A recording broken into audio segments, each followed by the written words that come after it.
بسم اللہ الرحمن الرحیم۔ خریدنے اور بیچنے کا بیان، حلال روزی۔ حضرت عبداللہ ابن مسعود رضی اللہ تعالیٰ عنہ نے کہا کہ حضور علیہ الصلوۃ والسلام نے فرمایا کہ فرضوں کے بعد حلال روزی حاصل کرنا فرض ہے۔ حضرت ابو بکر رضی اللہ تعالیٰ عنہ نے کہا کہ سرکار اقدس صلی اللہ تعالیٰ علیہ وسلم نے فرمایا کہ جس بدن کو حرام خوراک دی گئی وہ جنت میں نہ جائے گا۔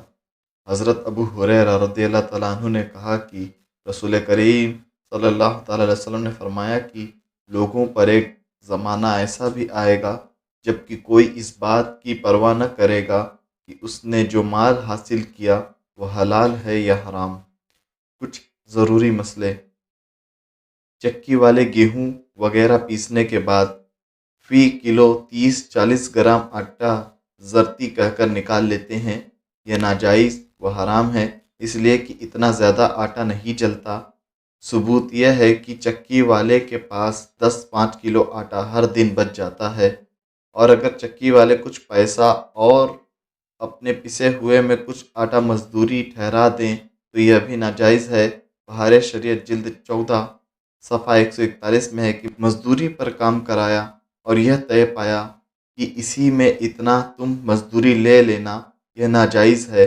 جیسے کپڑا بننے کے لیے سوت دیا اور کہہ دیا کہ آدھا کپڑا مزدوری میں لے لینا، یا گلہ اٹھا کر لاؤ اس میں سے 2 سیر مزدوری میں لینا، یا چکی چلانے کے لیے بیل لیے اور جو آٹا پیسا جائے گا اس میں سے اتنا مزدوری میں دے دیا جائے گا، یا کھیت کٹوایا اور اسی میں سے مزدوری دینا طے کیا، یہ سب صورتیں ناجائز ہے۔ اسی طرح در مختار اور عالمگیری میں بھی ہے۔ ہاں، پیسہ اور کچھ گیہوں یا باجرہ وغیرہ مزدوری مقرر کریں تو جائز ہے۔ بہار شریعت میں ہے کہ جائز ہونے کی صورت یہ ہے کہ جو کچھ مزدوری میں دینا ہے اس کو ہی پہلے سے الگ کر دے کہ یہ تمہاری مزدوری ہے۔ جیسے سود کو 2 حصہ کر کے ایک حصہ کی نسبت کہا کہ اس کا کپڑا بن دو، دوسرا دیا یہ تمہاری مزدوری ہے، یا گلہ اٹھانے والے کو اسی گلہ میں سے نکال کر دے دیا کہ یہ تیری مزدوری ہے اور یہ گلہ فلاں جگہ پہنچا دے۔ بھاڑ والے پہلے ہی اپنی بھنائی نکال کر باقی کو بھونتے ہیں۔ کچھ لوگ اس طرح سے کھیت کٹواتے ہیں کہ ہم فی بیگھا یا ہر روز 4 سیر دھان مزدوری دیں گے، مگر یہ نہیں ٹھہراتے کہ ہم تمہارے کام کیے ہوئے میں سے دیں گے۔ اب چاہے اسی کام کیے ہوئے میں سے دیں، کوئی حرج نہیں۔ کپڑا سلنے کے لیے دیا تو درجی نے اس میں سے کاٹ لیا، روئی کاتنے کے لیے دی تو کاتنے والے نے روئی نکال لی، کپڑا بننے کے لیے دیا تو بننے والے نے سوت نکال لیا، اور بھرنے کے لیے دیا تو بھرنے والے نے سوت نکال لیا، یہ سب ناجائز و حرام ہے۔ افسوس کہ یہ ساری باتیں کھلم کھلا مسلمانوں میں اس طرح رواج پا گئی ہیں کہ اب لوگوں کو خیال ہی نہیں ہوتا کہ ہم حرام روزی سے اپنا پیٹ بھر کر اپنی آخرت برباد کر رہے ہیں، بلکہ عوام تو عوام، کچھ خاص لوگ بھی اس طرح حرام روزی کمانے میں نڈر دکھائی دیتے ہیں۔ اچھا بیاپاری۔ حضرت ابو سعید رضی اللہ تعالیٰ عنہ نے کہا کہ سرکار اقدس صلی اللہ تعالیٰ علیہ وسلم نے فرمایا کہ بہت سچے اور دیانتدار بیاپاری نبیوں، صدیقوں اور شہیدوں کے ساتھ ہوگا۔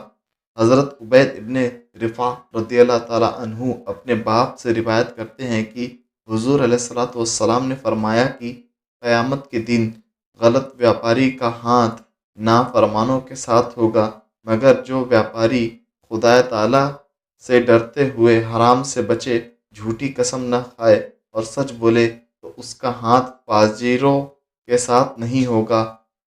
حضرت واصلہ ابن اسقع رضی اللہ تعالیٰ عنہ نے فرمایا کہ میں حضور علیہ الصلوۃ والسلام کو فرماتے ہوئے سنا کہ جو شخص عیب دار چیز بیچے اور اس کے عیب کو ظاہر نہ کرے وہ ہمیشہ اللہ تعالیٰ کے غضب میں رہے گا اور فرشتے اس پر لعنت کرتے رہیں گے۔ کچھ ضروری مسئلے۔ مردار کی چربی کو بیچنا یا اس سے کسی طرح کا فائدہ اٹھانا جائز نہیں۔ نہ اسے چراغ میں جلا سکتے ہیں، نہ چمڑا پکانے کے کام میں لا سکتے ہیں۔ مردار کے چمڑے کو بھی بیچنا جائز نہیں جو پکایا ہوا نہ ہو، اور دباغت کر لی ہو تو بیچنا جائز ہے اور اس کو کام میں لانا بھی جائز ہے۔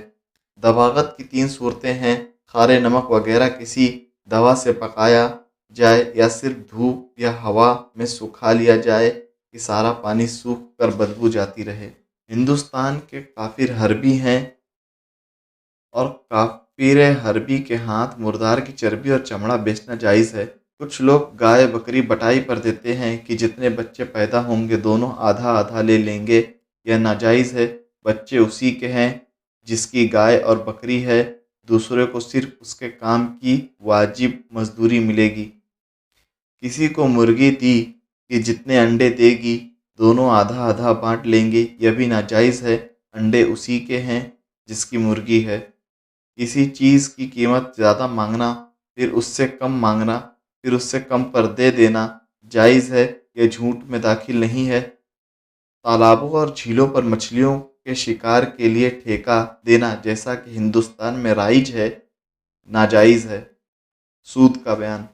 حضرت جابر رضی اللہ تعالیٰ عنہ نے فرمایا کہ حضور علیہ الصلوۃ والسلام نے سود لینے والے، سود دینے والے، سودی دستاویز لکھنے والوں اور اس کے گواہوں پر لعنت فرمائی ہے اور فرمایا کہ وہ سب گناہ میں برابر کے شریک ہیں۔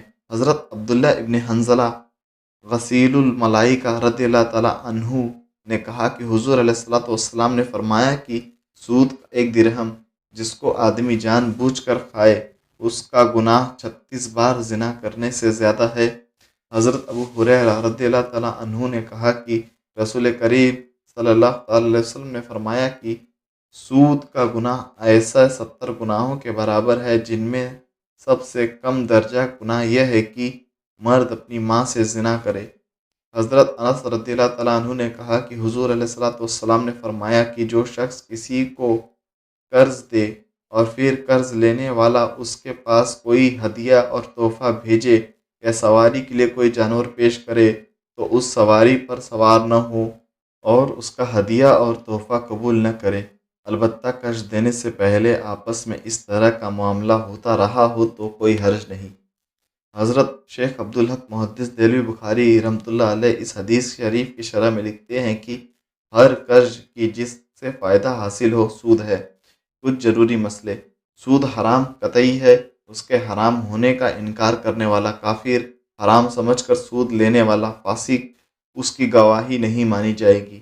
جو معاملہ دو مسلمانوں کے درمیان منع ہے اگر کافر حربی کے ساتھ کیا جائے تو منع نہیں، مگر شرط یہ ہے کہ مسلمان کا فائدہ ہو، جیسے 1 روپیہ کے بدلے میں 2 روپیہ خریدے یا اس کے ہاتھ مردار کو بیچ ڈالا کہ اس طریقہ پر مسلمان سے روپیہ حاصل کرنا شرع کے خلاف اور حرام ہے اور کافر سے حاصل کرنا جائز ہے۔ ہندوستان اگرچہ دارالاسلام ہے، اس کو دارالحرب کہنا صحیح نہیں، مگر یہاں کے کفار یقیناً نہ تو ذمہ ہیں نہ مستامن، کیونکہ ذمہ یا مستامن کے لیے بادشاہ اسلام کا ذمہ اور امن دینا ضروری ہے، لہٰذا یہاں کے کافروں کے مال عقد فاسد کے ذریعے حاصل کیے جا سکتے ہیں جبکہ بدعہدی نہ ہو۔ ہندوستانی کافروں کا مال چوری، ڈاکہ، مکاری اور فریب سے حاصل کرنا جائز نہیں۔ انڈیا گورنمنٹ کی طرح سے جگہ جگہ جو بلاک قائم ہے وہاں سے روپیہ وغیرہ زائد رقم دینے کی شرط پر بلا ضرورت لانا اور انہیں نفع دینا منع ہے۔ بینک چاہے انڈیا غیر مسلم حکومت کا ہو یا کسی کافر حربی کا، اس کا نفع شرعاً سود نہیں۔ اسی طرح انڈیا گورنمنٹ یا کافر حربی کے مسلم ملازمین کو فنڈ کا جو نفع ملتا ہے وہ بھی سود نہیں، البتہ مسلم بینک کا نفع سود ہے۔ فتاویٰ عجیزیہ جلد 1 صفحہ 39 پر ہے کہ حربیوں سے روپیہ کا نفع لینا اس وجہ سے حلال ہے کہ حربی کا مال جائز ہے اگر وہ عہدی نہ ہو، اور جب حربی خود بخود دے تو بلا شبہ جائز ہے۔ رہن اور بیع سلم۔ حضرت ابن عباس رضی اللہ تعالیٰ عنہما نے کہا کہ رسول کریم صلی اللہ تعالیٰ علیہ وسلم مدینہ طیبہ میں تشریف لائے۔ مدینہ کے لوگ پھلوں میں سال، 2 سال اور 3 سال کی ایڈوانس بکری کیا کرتے تھے۔ حضور صلی اللہ تعالیٰ علیہ وسلم نے فرمایا کہ جو شخص اس طرح کی بکری کرے اسے چاہیے کہ مقررہ ناپ، مقررہ وزن اور مقررہ مدت کے ساتھ کرے۔ حضرت سعید ابن مسیب رضی اللہ تعالیٰ عنہ سے روایت ہے کہ سرکار اقدس صلی اللہ تعالیٰ علیہ وسلم نے فرمایا کہ کسی چیز کو رہن کر دینے سے رہن کرنے والے کی ملکیت ختم نہیں ہو جاتی، اس کے نفع کا حقدار راہن ہے اور مرتہن جرمانہ کا ذمہ دار ہے۔ کچھ ضروری مسئلے: بیع سلم یعنی ایسی خریداری و بکری کہ جس میں قیمت نقد اور مال ادھار ہو جائز ہے، جیسے زید نے بکر سے کہا کہ آپ 100 روپیہ ہمیں دے دیجئے، ہم فی روپیہ 1 کلو گیہوں آپ کو فلاں تاریخ میں دے دیں گے، تو چاہے اس وقت یا ادا کرنے کے وقت بازار کا بھاؤ 2 روپیہ کلو ہو، زید پر فی روپیہ 1 کلو گیہوں دینا واجب ہوگا، اس لیے کہ یہ بیع شرعاً جائز ہے، مگر شرط یہ ہے کہ جس چیز کو بیچا گیا ہو اس کی جنس بیان کر دی جائے کہ گیہوں دے گا یا جو، اور ان کی قسم بیان کر دی جائے کہ فلاں نام کا گیہوں دے گا، اور یہ بھی بیان کرنا ضروری ہے کہ وہ گیہوں بہت اونچا والا ہوگا یا درمیانی یا کم درجہ والا، اور یہ بھی بتانا ضروری ہے کہ گیہوں کتنا دے گا، کس تاریخ میں دے گا اور کس جگہ دے گا، اور بھی کچھ شرطیں ہیں جن کو بہار شریعت وغیرہ سے معلوم کریں۔ قید رہن رکھنے کا جو عام رواج ہے، کسی شخص کو کچھ روپیہ دے کر اس کا قید اس شرط پر رہن رکھتے ہیں کہ ہم قید سے فائدہ اٹھاتے رہیں گے اور گورنمنٹ لگان دیتے رہیں گے، پھر جب تم روپیہ ادا کرو گے تو ہم قید واپس کر دیں گے۔ یہ ناجائز ہے، اس لیے کہ قرض دے کر نفع حاصل کرنا سود ہے، حرام ہے۔ حدیث شریف میں ہے کہ قرض سے جو نفع حاصل ہو وہ سود ہے، البتہ کافر حربی کا قید اس طرح لے سکتا ہے۔ کچھ لوگ قید اس طرح رہن رکھتے ہیں کہ جس کے پاس رہن رکھا گیا وہ قید کو جوتے بوئے فائدہ حاصل کرے، اور قید کا 5 روپیہ مال کرایہ مقرر کر دیتے ہیں، اور طے یہ پاتا ہے کہ وہ رقم قرض سے مجرا ہوتی رہے گی، جب کچھ رقم ادا ہو جائے گی تو قید واپس ہو جائے گا۔ اس صورت میں بظاہر کوئی خرابی نہیں معلوم ہوتی، اگرچہ کرایہ کم طے پایا ہو، اس لیے کہ یہ صورت ایجار میں داخل ہے، یعنی اتنے زمانہ کے لیے قید کرایہ پر دیا اور کرایہ ایڈوانس لے لیا۔ قرض دار کو مہلت دینا: حضرت ابو قتادہ رضی اللہ تعالیٰ عنہ نے کہا کہ میں نے رسول کریم صلی اللہ تعالیٰ علیہ وسلم کو فرماتے ہوئے سنا ہے کہ جو شخص قرض دار کو مہلت دے یا قرض معاف کر دے تو اللہ تعالیٰ اس کو قیامت کے دن کی سختیوں سے محفوظ رکھے گا۔ حضرت عمران ابن حسین رضی اللہ تعالیٰ عنہ نے کہا کہ حضور علیہ الصلوۃ والسلام نے فرمایا کہ جس کا کسی شخص پر کوئی حق ہو وہ اسے مہلت دے تو اسے ہر دن کے عوض صدقہ کا ثواب ملے گا۔ حضرت ابو ہریرہ رضی اللہ تعالیٰ عنہ نے کہا کہ رسول کریم صلی اللہ تعالیٰ علیہ وسلم نے فرمایا کہ مومن کی جان اپنے قرض کے سبب لٹکی رہتی ہے جب تک کہ اس کا قرض ادا نہ کر دیا جائے۔ حضرت عبداللہ ابن عمرو رضی اللہ تعالیٰ عنہ سے مروی ہے کہ حضور علیہ الصلوۃ والسلام نے فرمایا کہ شہید کے سب گناہ بخش دیے جاتے ہیں سوائے قرض کے۔ زمین پر ناجائز قبضہ: حضرت سالم رضی اللہ تعالیٰ عنہ اپنے باپ سے روایت کرتے ہیں کہ رسول کریم علیہ الصلوۃ والسلام نے فرمایا کہ جو شخص دوسرے کی زمین کا کچھ حصہ ناحق دبا لے تو اسے قیامت کے دن 7 زمینوں کی تہ تک دھسایا جائے گا۔ حضرت سعید ابن زید رضی اللہ تعالیٰ عنہ نے کہا کہ حضور علیہ الصلوۃ والسلام نے فرمایا کہ جو شخص کسی کی بالشت بھر زمین ظلم سے حاصل کرے گا اسے قیامت کے دن 7 زمینوں کا ہار پہنایا جائے گا۔ حضرت ابو ہریرہ رقاشی رضی اللہ تعالیٰ عنہ اپنے چچا سے روایت کرتے ہیں کہ انہوں نے کہا کہ حضور علیہ الصلوۃ والسلام نے فرمایا کہ خبردار ظلم نہ کرنا، اور کان کھول کر سن لو کہ کسی شخص کا مال تمہارے لیے حلال نہیں ہو سکتا مگر وہ خوشی سے دل سے راضی ہو جائے۔